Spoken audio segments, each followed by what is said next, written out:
Ey bacı kardeşlerim, hamı öz yerinde kalsın ve hiç yere dağılmayın. Bilirəm hava çok istidir ve hamı narahattır. Lakin Peygamberin hamıya diyeceği kelamı var.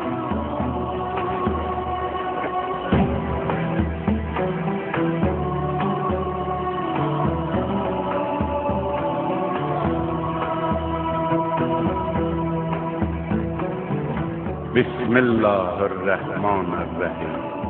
Həmd olsun aləmlərin Rəbbinə. Hamınızı təqvalı olmağa çağırıram. Məndən sonra heç vaxt yolunuzu azmayasınız deyə sizə bir şey deyim mi? Cemaat, sizin aranızda çox qiymətli iki əmanət qoyuram. Biri Kur'an, digəri Əhl-i Beytdir.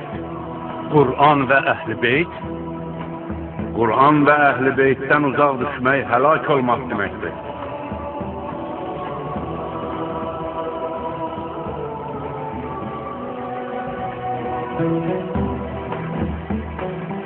Allah mənim Mövlamdır. Mən də möminlərin Mövlasıyam. Mən kimin Mövlasıyamsa, bu Əli də onun Mövlasıdır.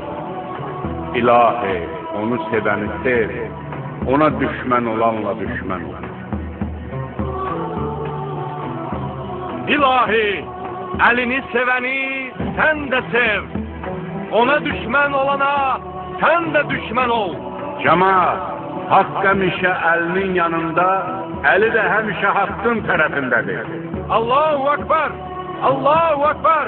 Mübarek olsun Ali, mübarek olsun Ali, mübarek olsun